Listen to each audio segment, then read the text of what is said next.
Fala galera, aqui é o Thiago e hoje a gente vai falar sobre um dos circuitos integrados mais famosos da eletrônica. Talvez também o mais versátil, que é o temporizador 555.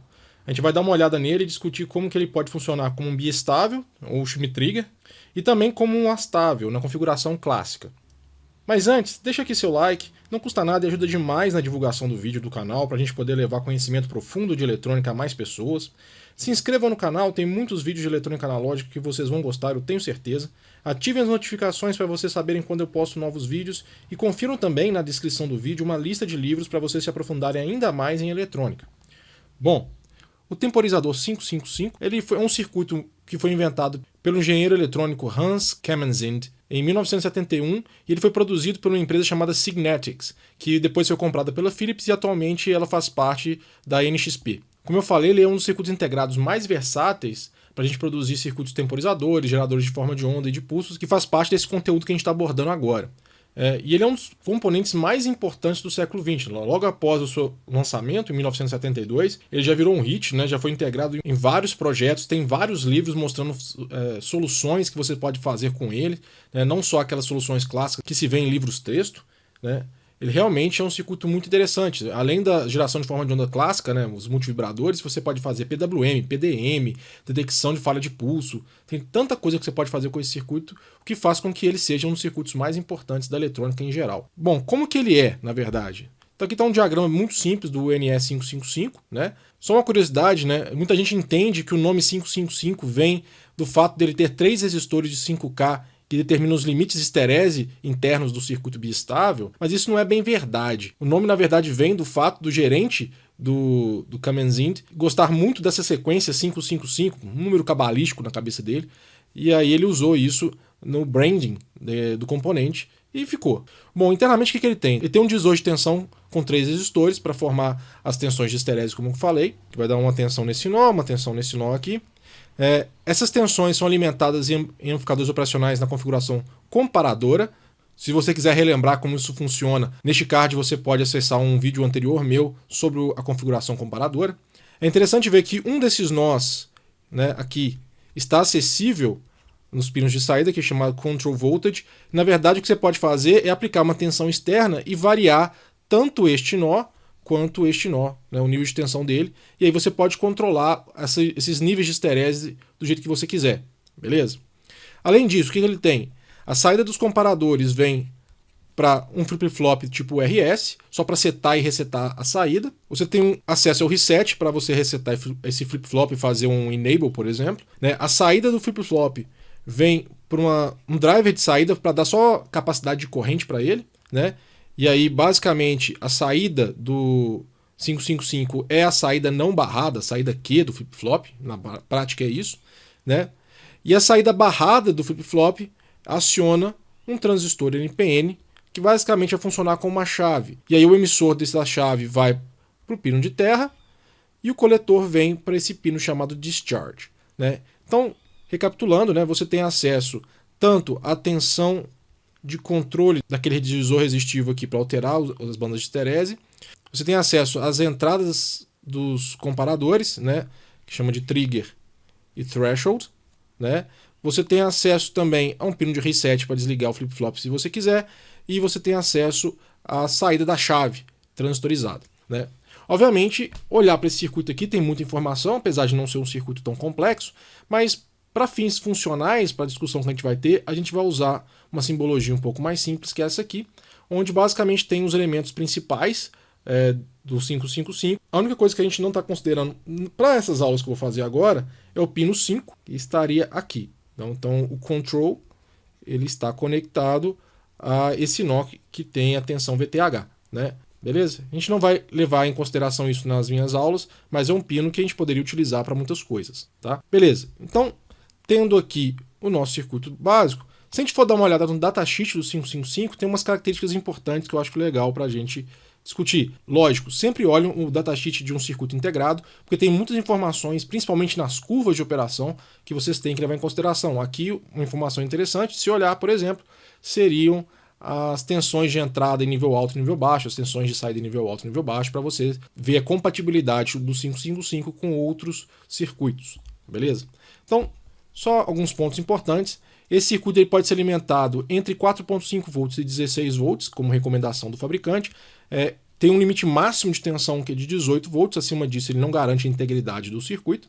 Né? A corrente de saída, né, como a gente falou, tem um driver entre o flip-flop e a saída, ele consegue entregar mais ou menos 200 mA, né, de operação contínua, no limite máximo 250 mA, né, que já é um bom valor de corrente. Né? Outra coisa importante é que a chave dos discharge tem uma tensão de saturação, uma tensão de ligado, que varia entre 0,15 e 0,4 volts, né? Uma tensão baixinha, mas ela não é zero, beleza? E outra coisa é que os tempos de subida e descida da saída do 555 estão entre 100 e 300 nanosegundos. Bom, agora vamos discutir algumas configurações. A primeira delas, já que a gente está falando de multivibradores, né, osciladores não lineares, como que a gente pode configurar o 555 para ele se tornar um multivibrador biestável ou um shimmy trigger, comparador por histerese, né, tem vários nomes. E é muito simples, eu simplesmente vou conectar as duas entradas, que é o threshold e o trigger, numa tensão de entrada, né? Só isso. E eu não vou usar o discharge para nada, né? O que acontece aqui? Percebam que esses dois comparadores, então, que eu tenho acesso aos terminais aqui na saída, né, o trigger e o threshold, eles têm as outras entradas conectadas nesse divisor de tensão, formado por esses 3 resistores aqui que têm o mesmo valor, né? E esse divisor de tensão determinam uma tensão que a gente chama de VTH, que é o limite superior da minha banda de histerese, que é um termo que a gente já discutiu quando a gente falou sobre biestáveis anteriormente, e o VTL, né? Como os resistores são iguais, a gente pode determinar que o VTH é igual a 2/3 da tensão VCC e o VTL é igual a 1/3 da tensão VCC. Vou só chamar a atenção que se eu utilizar o terminal control, né, que está diretamente conectado ao VTH, basicamente o VTH vai ser igual à tensão de control e o VTL vai ser igual à metade da tensão control. Beleza? Bom, então a minha tensão de entrada vai se comparar ao mesmo tempo com VTH e VTL. Quando ela for maior do que VTH, esse comparador 1 aqui vai acionar o terminal de reset do flip-flop, jogando a saída para zero. Quando ele for menor do que VTL, né, o comparador 2 vai acionar o terminal de set do flip-flop, jogando a saída para nível lógico alto, né, que no caso aqui a gente pode assumir que é igual ao VCC, basicamente. Se a gente pegar aqui um exemplo, né, onde a gente tem uma tensão de entrada desse formato aqui, mais alternado, e aqui a gente tem a identificação dos dois níveis de histerese, né? Basicamente o que eu tenho é o seguinte: no primeiro momento eu tenho o circuito setado, quando eu atingir aqui a tensão VTH eu vou desligar o meu flip-flop, e quando eu atingir novamente a tensão VTL eu vou religar o meu flip-flop. Então o que eu espero ver na saída é essa forma de onda. É um circuito biestável muito simples, e se a gente vê, né, então, que quando eu subo a minha tensão de entrada, eu vou desligar o meu flip-flop, e quando eu desço a minha tensão de entrada, eu vou religá-lo, eu posso falar que esse circuito é um shimmy trigger inversor. Beleza? Então o 555 na configuração biestável basicamente é um biestável, um shimmy trigger inversor. Joia? Agora, eu posso também pensar numa configuração astável, ou seja, num oscilador, que basicamente vai empregar o biestável. Vocês podem ver que tanto o threshold quanto o trigger estão interligados, né? Então eu estou numa configuração biestável e eu vou ligar a minha entrada num circuito RC, né? E neste caso eu vou usar o discharge, né, aqui, para fazer uma interação com esse circuito RC também. E essa é a configuração clássica de astável do 555 que você encontra no datasheet em livros, beleza? Então como esse circuito vai funcionar, né? Eu vou traçar o quê? A tensão de saída aqui e a tensão no capacitor aqui embaixo. E eu vou só marcar aqui os limites de histerese para a gente poder ter isso em mente, né? Então, de novo, o VTH é essa tensão aqui e VTL é essa tensão aqui embaixo, beleza? Então, vamos inicialmente pensar que o meu circuito 555 está com uma tensão de saída em nível lógico alto, ou seja, mais ECC na saída do meu circuito. Neste caso, eu tenho nível lógico baixo na saída invertida do flip-flop, que faz com que o meu discharge, a minha chave, esteja desligada, esteja em corte, beleza?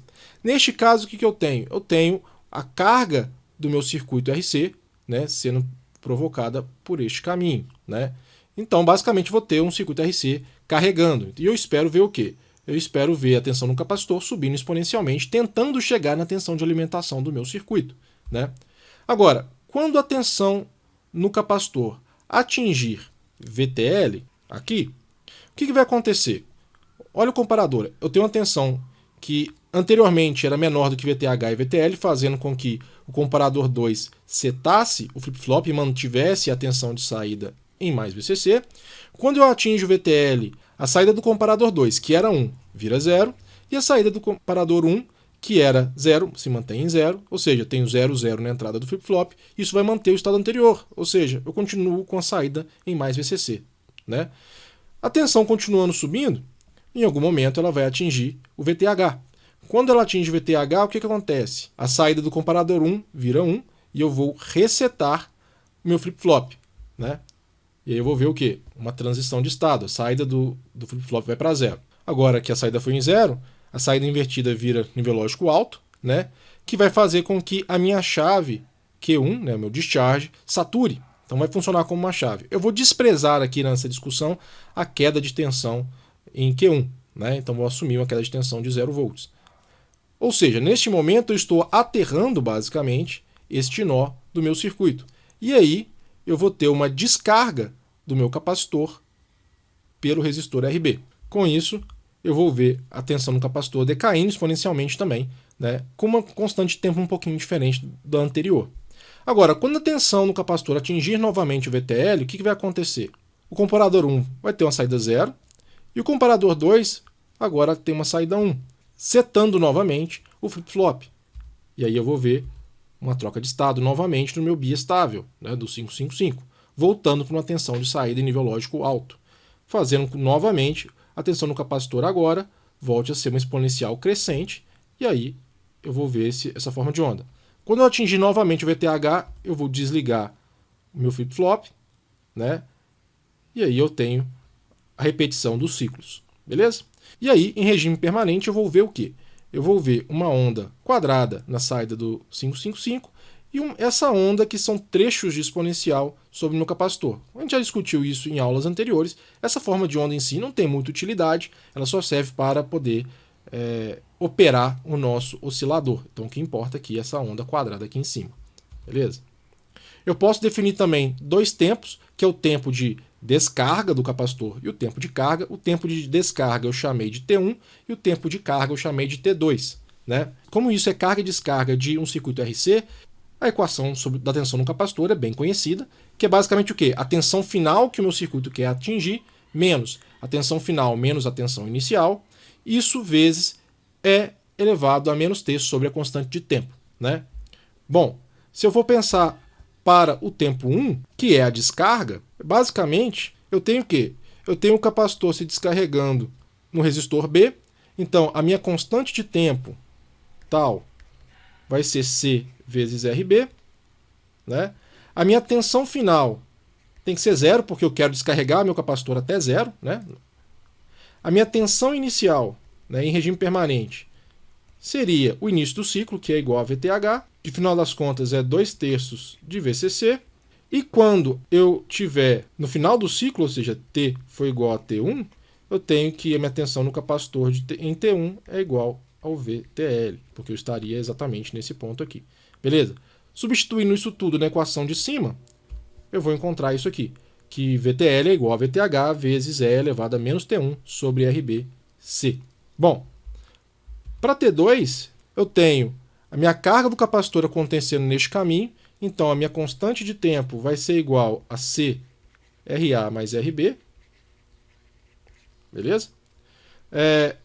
A minha tensão final tem que ser igual a VCC, que é para onde esse circuito RC quer carregar se eu deixasse ele infinitamente ligado. A minha tensão inicial é igual ao VTL, né, porque eu inicio meu ciclo aqui. E quando T for igual a T2, né, que é o final do ciclo, eu tenho que a tensão no capacitor é igual a VTH. Beleza? Se eu agora substituir todos esses valores na equação característica, eu vou encontrar isso aqui, uma equação um pouquinho maior. Só lembrando que VTL e VTH são dependentes de VCC, então a gente pode ainda manipular um pouquinho essas expressões. E se eu manipular essas expressões então, vamos pegar o VTL como exemplo, o que eu tenho? Eu sei que VTL é 1/3 de VCC, VTH são 2/3 de VCC, isso está multiplicado por E elevado a menos T1 sobre CRB. Beleza? Bom, eu posso manipular um pouquinho essa expressão. Eu tenho esse 3 cortando com esse 3, esse VCC cortando com esse VCC. Uma próxima etapa eu tenho E elevado a menos T1 sobre CRB igual a 1 sobre 2. Né? Eu posso passar o logaritmo neperiano nos dois lados aqui. E eu vou encontrar o quê? Que menos T1 sobre CRB é igual ao logaritmo neperiano de meio, que no caso é 0,69. Desculpa, menos 0,69. E T1, então, vai ser igual a 0,69 CRB. Beleza? Essa seria a expressão para o tempo de descarga. Tá aqui. Eu posso fazer a mesma manipulação para o tempo T2, eu vou encontrar que T2 também é igual a 0,69 agora vezes RA mais RB vezes C, né? E a partir daí eu tenho que o tempo total do período de oscilação na saída do meu arrastável é igual a 0,69 C vezes RA mais 2RB, né? E eu posso determinar também qual que é o ciclo de trabalho, só dividindo o tempo ligado, que é o T2, né, que é o tempo de carga, dividido pelo período total. E eu vou ter isso igual a RA mais RB sobre RA mais 2RB. Então perceba que manipulando os valores de RA e RB e do capacitor, eu posso determinar a frequência de oscilação, assim como o ciclo de trabalho.